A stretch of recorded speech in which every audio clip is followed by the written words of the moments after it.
بالله من الشيطان الرجيم. بسم الله الرحمن الرحيم. ألم تر كيف فعل ربك بأصحاب الفيل ألم يجعل كيدهم في تضليل وأرسل عليهم طيرا أبابيل ترميهم بحجارة من سجيل وجعلهم كعصف مأكول. بسم الله الرحمن الرحيم. شروع کرتا ہوں اللہ کے نام سے جو بڑا مہربان نہایت رحم کرنے والا ہے. ألم تر كيف فعل ربك بأصحاب الفيل. کیا آپ نے نہیں دیکھا آپ کے رب نے ہاتھی والوں کے ساتھ کیا کیا؟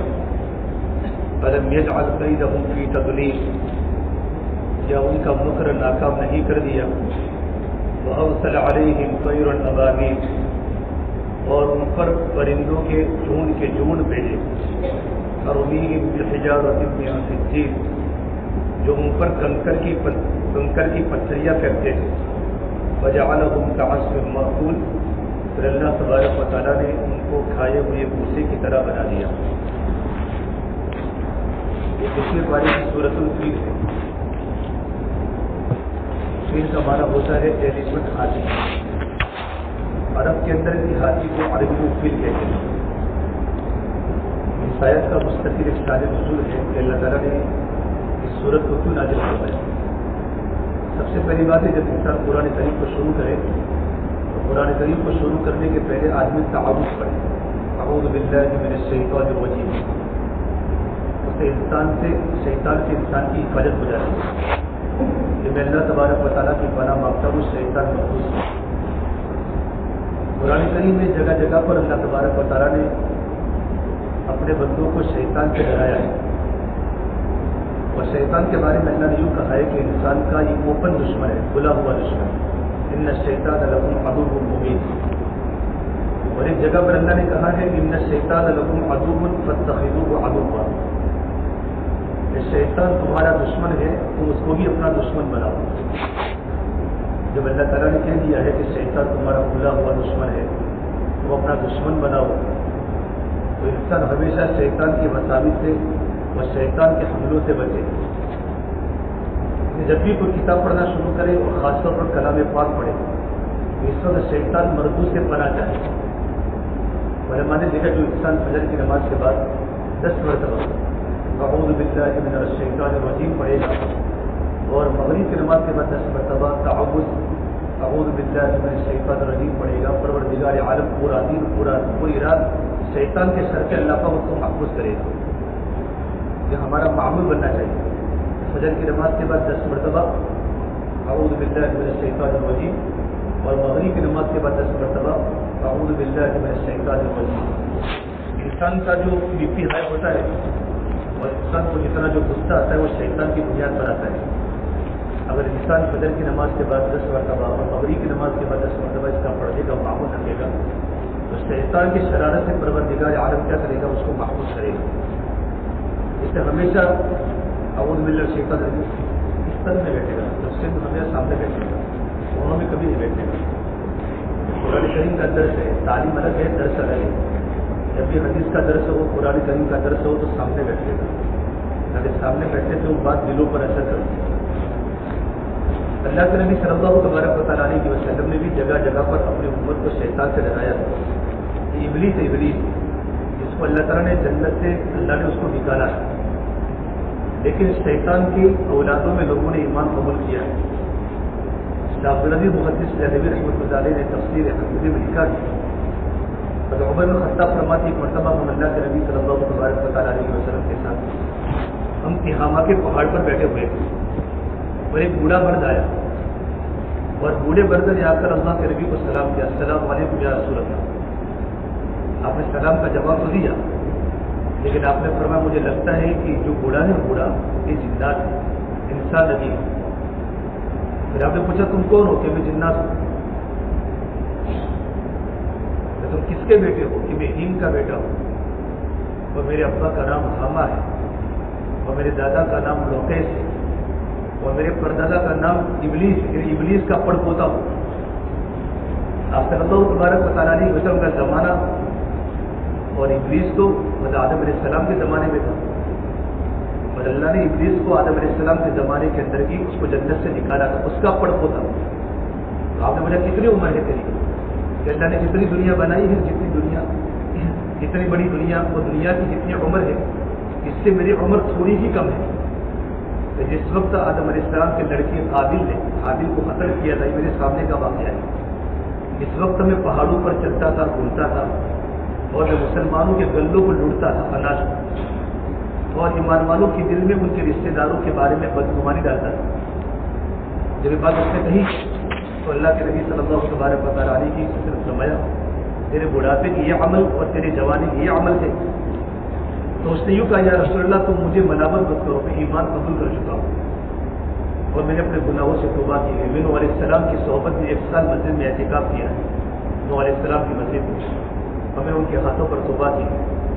اس کے بعد حضرت یعقوب علیہ السلام، یوسف علیہ السلام اور حود علیہ السلام کے زمانے میں ان کے ساتھ ان کی مسجد میں وقت گزارا ہے، اور میں نے وہاں بھی 1 سال کا اعتکاف کیا ہے اور میں نے اپنے گناہوں سے توبہ کی. اس کے بعد موسیٰ علیہ السلام کے پاس گیا اور اللہ کے نبی موسیٰ علیہ السلام سے بھی میں نے ملاقات کی، اور موسیٰ علیہ السلام کی صحبت کے اندر بھی میں رہا ہوں. اور موسیٰ علیہ السلام نے مجھے یوں کہا تھا کہ اگر موقع ملے تو عیسیٰ علیہ السلام کو میرا سلام بولنا. تو میں اللہ کے نبی عیسیٰ علیہ السلام کی عمر کو بھی میں نے دیکھا، ان کی مسجد میں گیا اور میں نے ان کو حضرت موسیٰ علیہ السلام کا سلام بھجوایا. عیسیٰ علیہ السلام نے مجھے کہا تھا کہ اگر موقع ملے محمد عربی صلی اللہ تبارک و تعالیٰ علیہ وسلم کا زمانہ اگر آپ پاؤ تو اللہ کے نبی آخری نبی کو میرا سلام بولنا. تو یا رسول اللہ یہ بوجھ میرے اوپر تھا، امانت کا بوجھ، یہ بوجھ میں ہٹانے کے لیے آپ کی خدمت لایا ہوں کہ میں آپ کو عیسیٰ علیہ السلام کا سلام پہنچاؤں. تو اللہ کے نبی نے عیسیٰ علیہ السلام کے سلام کا جواب دیا. پھر آپ نے کہا کہ عبداللہ ابھی کیا کہنا چاہتے ہو؟ کہ یا رسول اللہ میں چاہتا ہوں قرآن کریم میں سے کچھ صورتیں آپ مجھے سنائیں تاکہ میرے ایمان میں بڑھوتری ہوئے، میرے ایمان میں اضافہ ہوئے.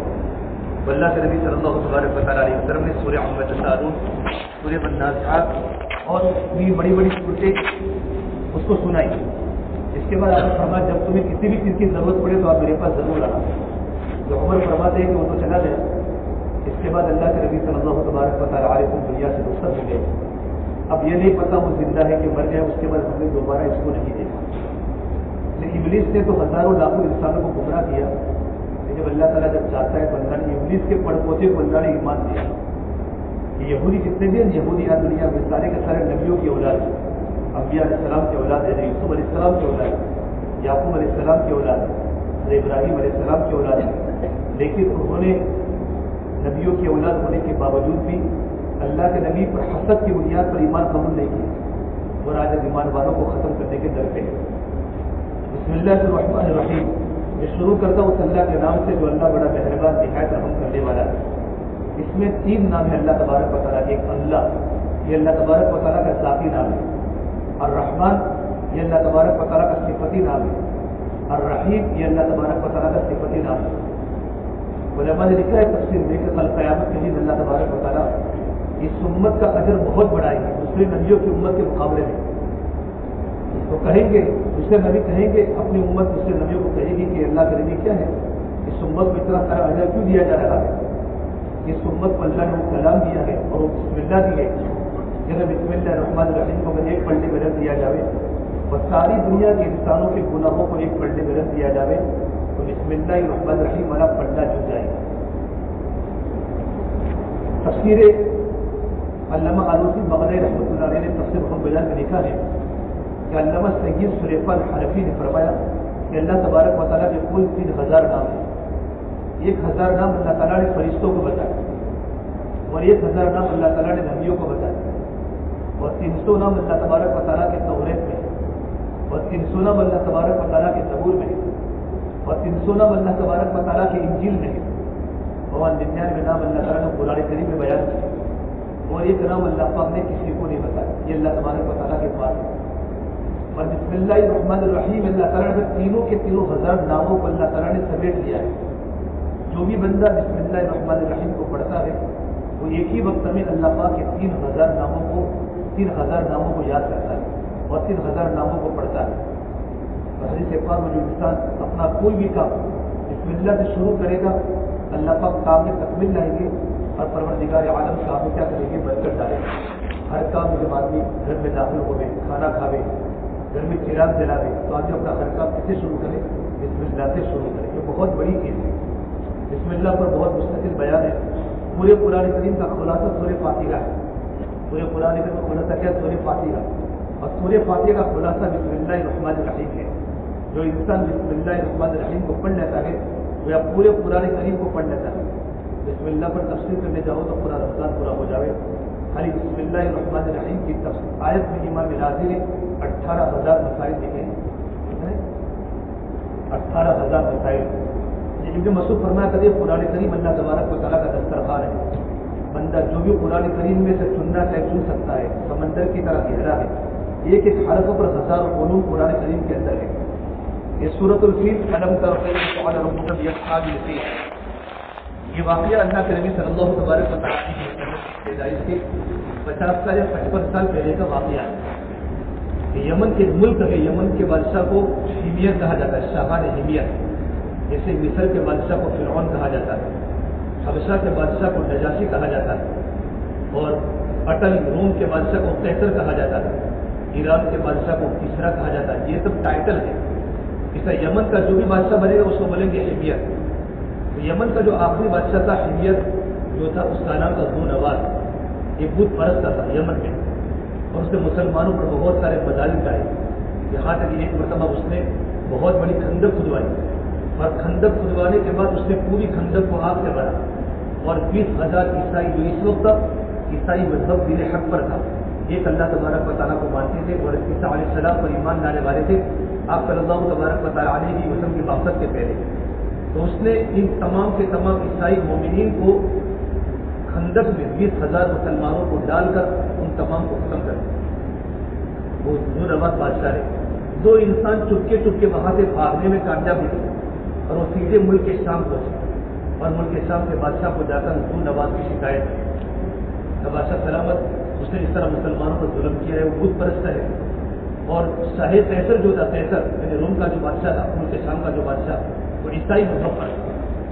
اس نے اس وقت حبشہ کے بادشاہ کو حکم دیا کہ حبشہ اور یمن بالکل قریب قریب ہے. ایتھوپیا یمن بحر احمر کی بالکل شمال میں یمن ہے، اور اس کے جنوب میں پورا بر اعظم افریقہ ہے، اور ایتھوپیا اس کے بالکل قریب ہے. تو ایتھوپیا کے بادشاہ کو جو کہا کہ آپ یمن کے بادشاہ پر حملہ کریں. تو حبشہ کے بادشاہ نے اپنا جو کمانڈر تھا ابرہا، 2 بڑے بڑے کمانڈر ابرہا اور اربا کو یوں کہا کہ لشکر کو لے کر جا کر آپ یمن پر حملہ کریں اور یمن کے بادشاہ کو پکڑ کے لاویں. یہ لشکر کو لے کر یمن پہنچے، اور یمن پہنچنے کے بعد یمن کی اینٹ سے اینٹ بجا دی، اور اتنا زبردست حملہ کیا کہ وہاں کا بادشاہ ذو نواس بھاگ گیا، اور باغ کا سمندر میں جا کر ڈوب کے مر گیا. اور پوری یمن کی حکومت ان لوگوں کے پاس آ گئی، ابرہا اور ارباز کے پاس. ابرہا ارباز یہ دونوں کے دونوں یمن کے تھے، حبشہ کے تھے.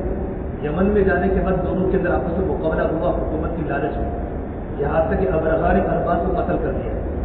پھر آخر میں شاہ حبشہ نے ابرہا کو یمن کا بادشاہ بنا دیا. جب ابرہا یمن کا بادشاہ بنا تو اس کے دل میں خیال آیا کہ ایک جیسا لوگ مسلمان کعبۃ اللہ کی پوجا کرتے ہیں، بیت اللہ میں جاتے ہیں، زمانے جاہلیت میں بھی لوگ بت پرست ہونے کے باوجود ان کے دلوں میں کعبۃ اللہ کی عظمت ہے، اور کچھ نہ کچھ لوگ ملت ابراہیم پر قائم کے عرب کے قبیلے عدنان ہے، احسان ہے، قریش ہے، ہمدان قبیلہ، ان کے دلوں میں کعبۃ اللہ کی عظمت ہے. اس نے ایک بہت بڑا کنیسہ گرجا کر بہت بڑا بنایا. کنیسہ اتنا اونچا اس نے بنایا کہ اگر کوئی انسان نیچے سے اگر کنیسہ کی طرف نظر دوڑاوے تو اس کو اوپر کی چھت سے دکھتی. اتنا اونچا محل اس نے قائم کیا، اور اس میں سونا اور چاندی اور جواہرات کا کام کیا. بڑا شاندار کنیسہ عیسائیوں کی گرجا کا اس نے بنائی، اور اس نے حکم دیا اب کوئی انسان بیت اللہ میں حج کرنے نہ جائے. جب اس نے یہ بات کہی تو تمام کے تمام عرب جن کے دلوں کے اندر ایمان تھا، بت پرست ہونے کے باوجود ان کے دلوں میں کعبۃ اللہ کی عظمت تھی، اور کچھ لوگ عیسائی مذہب پر ابھی تک قائم تھے، اللہ تبارک و تعالیٰ کی پوجا کرنے والے تھے، عیسائی مذہب پر قائم تھے، ان کے دل میں خیال نہیں ہو سکتا. تو عرب کیا ہو گیا؟ مخالف ہو گئے. اور مخالف ہونے کے بعد ایک عرب جو پولیس میں تھا اس نے جا کر کنیسہ میں وہاں جا کر پخانہ کر دیا. ابرہا کو پتا چلا کہ میرے کنیسہ میں اتنا بڑا میرے گرجا گھر بنایا ہے، اور اس نے جا کر پخانہ کیا. اس کو بہت غصہ آیا، اور ایک قافلہ جس کنیسہ کے قریب ٹھہرا ہوا تھا انہوں نے آگ جلائی. اور جب قافلہ وہاں سے چلا تو آگ کو بجانا بھول گئے، تو آگ کلیسا میں لگ گئی، تو بہت سارا کلیسا کی دیواری کالی ہو گئی اور بہت ساری کلیسا کا کام کا نقصان ہوا، تو اس کو بہت غصہ آیا اور اس نے قسم کھائی کہ مسلمانوں کے دل میں کعبۃ اللہ کی عظمت، جب تک میں کعبۃ اللہ کو نہیں ڈالوں گا اور کعبۃ اللہ کی اینٹ سے اینٹ نہیں بجاؤں گا تب تک میں چین سے زندگی نہیں گزاروں گا۔ یوں کر کے اس نے اپنا بہت بڑا لشکر 60,000 کا لشکر اس نے تیار کیا کہ میں حرم میں آ کر وقت المکرم آ کر کعبۃ اللہ کو ختم کر دوں۔ حبشہ کے بادشاہ کی اجازت مانگی، جو حبشہ کا ایتھوپیا کا جو بادشاہ تھا، تو حبشہ کے بادشاہ نے اجازت نہیں دی، بلکہ اس نے اپنا جو مشہور ہاتھی تھا محمود ہاتھی، دنیا میں اس کی کوئی نظیر نہیں تھی، کوئی مثال نہیں تھی، اتنا بڑا ہاتھی اس کو حجی میں پیش کیا کہ تو اس پر بیٹھ اور اس ہاتھی سے مقابلہ کر، اور اس کے علاوہ محمود نامی ہاتھی کے علاوہ اور 8 ہاتھی اس کے ساتھ روانہ کیے۔ اب یہ ابرہہ بادشاہ اپنے پورے لشکر کو لے کر شان و شوکت کے ساتھ 60,000 کا لشکر اور ہاتھیوں کا لشکر لے کر وہ پہنچا مکۃ المکرمہ کی طرف۔ اب راستے میں جو عربوں کو معلوم پڑے کعبۃ اللہ کو ڈھائے گا، ہر ایک کے دل میں کعبۃ اللہ کی عظمت تھی، پھر ہماری مسجدوں کو گرانے آ جائے تو آدمی کے دل میں کیا ہوتا ہے، ہمارے خدا کے گھر کو ڈھائے گا۔ تو یمن کا ایک قبیلہ جس کا جو بادشاہ ذو نفر تھا، اس نے اپنے قبیلے کے تمام لوگوں کو لے کر اس سے مقابلہ کیا، لیکن اللہ تعالیٰ نے ابرہہ کو فتح دیا۔ اللہ تبارک و تعالیٰ کا منشا یہ تھا کہ ابرہہ کو عذاب دینا مقصود تھا، تو اللہ نے سب کو مسلمانوں کو، اللہ نے عیسائیوں کو، اللہ نے کیا کیا، اللہ نے غلبہ ہونے نہیں دیا۔ اور اسے ذو نفر جو تھا نا، جو سابی جو لشکر کا سربراہ تھا عیسائیوں کا، اس کو اس نے قید کر لیا، اس نے اس کو قتل کرنے کا ارادہ کیا، لیکن بعد میں سوچا کہ یہ راستے میں کام آ جائے گا آدمی، اس کو قتل نہیں کیا۔ آگے چلتے چلتے قبیلے خصعم ایک قبیلہ ہے جو اللہ تبارک و تعالیٰ کی توحید کا اقرار کرنے والا ہے، ان کے دل میں کعبۃ اللہ کی عظمت تھی، جب یہ کعبۃ اللہ کو ڈھائے گا تو اس کا مقابلہ کیا، لیکن کم ہونے کے باوجود وہ لوگ بھی شکست کھا گئے۔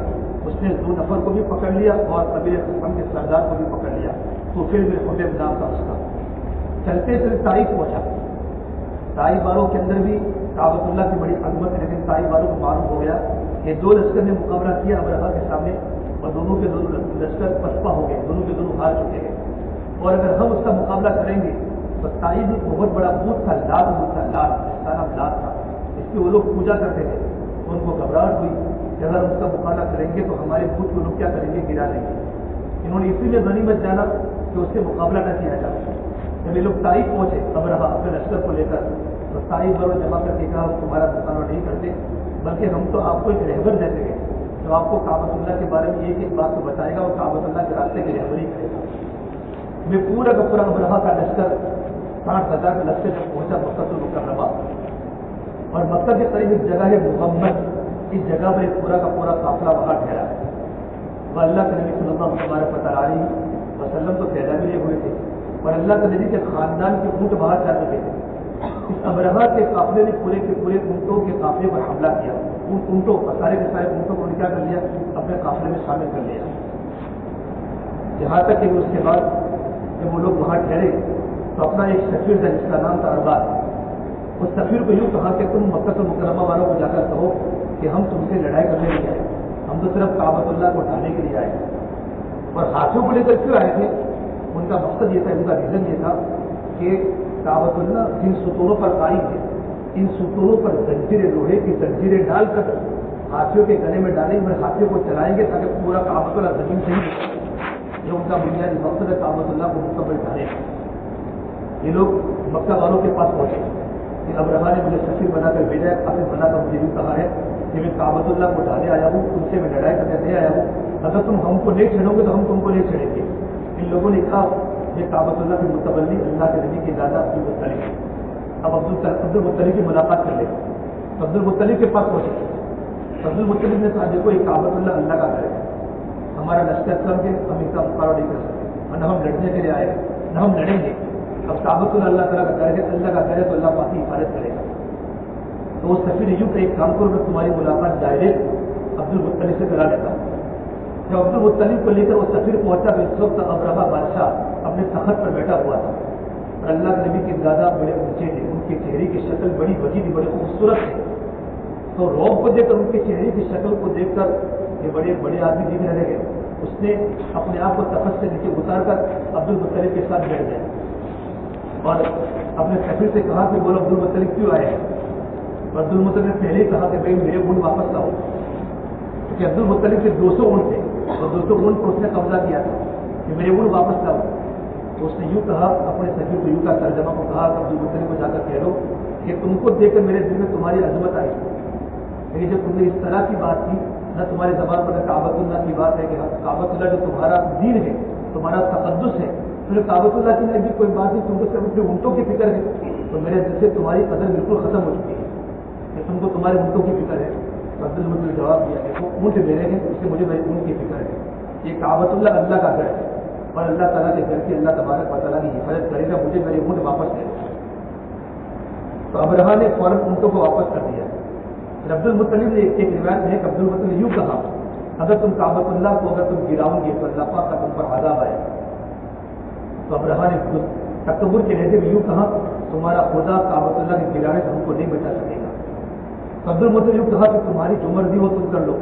اور ایک روایت کے مطابق یہ بھی لکھا ہے کہ عبد المطلب نے یوں کہا، اور تمام قریش کے سردار جمع پر یوں کہا کہ اگر آپ کہو تو ہم، اگر تم کعبۃ اللہ کو نہیں گراؤ گے تو تہامہ کی جتنی بھی خراج جتنا بھی ہمارے پاس پیداوار ہوگی، ان پیداوار کا تہائی حصہ ہم ہر سال ان کو ادا کرتے رہیں گے. اس نے انکار کر دیا. عبد المطلب پولیس کے سرداروں کو لے کر بیت اللہ کے اندر پہنچے اور بیت اللہ کے خالقے میں جا کر اللہ سے دعا کی، گڑ گڑائے اللہ ہمارا لشکر اتنا بڑا نہیں کہ ہم اس کا مقابلہ کر سکیں، یہ تیرا گھر ہے تو تیرے گھر کی حفاظت ضرور کرنا. یا اللہ یہاں کے لوگ اس کعبۃ اللہ کو اٹھانے کے لیے آئے ہیں، رو رو کی گڑیا داری کے ساتھ دعا پر گئے. اس کے بعد اپنے قوم کو فرمایا کہ تمام کے تمام اپنے اپنے جنگل میں چلے جاؤ، وادیوں میں چلے جاؤ اور اپنے اپنے گھروں میں گھس جاؤ، ہو سکتا ہے اللہ تعالیٰ کا عذاب زمین پر نازل ہو جائے. جب دوسرا دن ہوا تو ابرہا بادشاہ نے صفوں کو بنانا شروع کیا.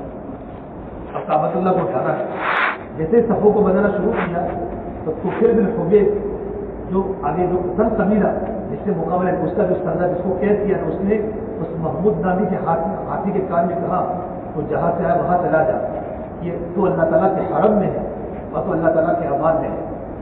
اس نے محمود نامی ہاتھی کو اٹھانا شروع کر کے ہاتھی کو اٹھائی نہیں.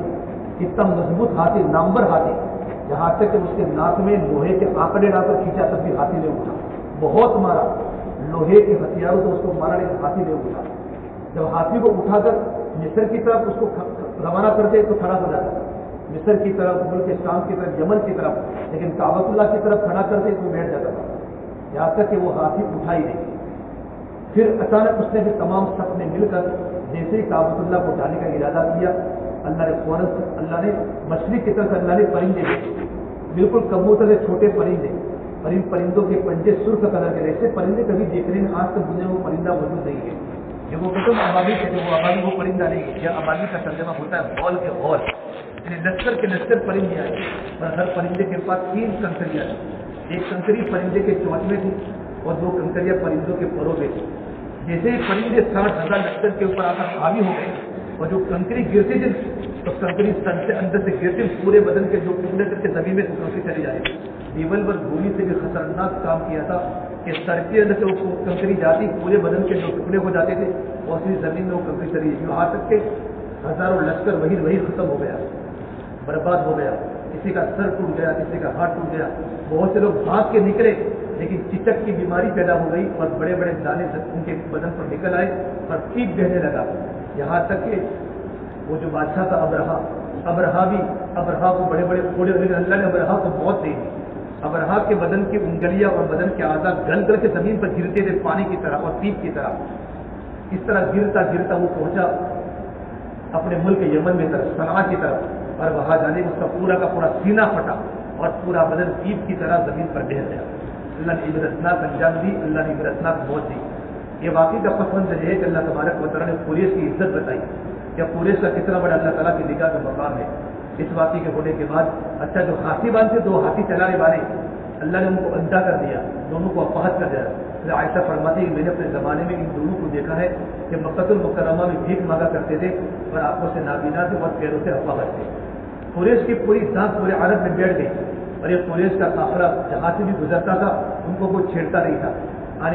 کل جو آئے تھے سورج قریش آئے گی، لیلا کے قریش میں ان کے جو سفروں کا تذکرہ ہے کہ وہ سردی کے موسم میں یمن کا سفر کرتے تھے اور گرمی کے سفر میں ملک شام کا سفر کرتے تھے. جس وقت دنیا میں امن و امان قائم نہیں تھا چوری تھی، ڈکیتا تھا، لیکن پورے کے قافلے کو کوئی لوٹتا نہیں تھا. ان کی اس واقعے کے بعد اللہ نے ان کے دلوں میں ان کی عزت کو بٹھا دیا. یہ مطلب ہے. الم تر کیف فعل ربک باصحاب الفیل، کیا آپ نے نہیں دیکھا آپ کے رب نے کیا کیا ہاتھی والوں کے ساتھ؟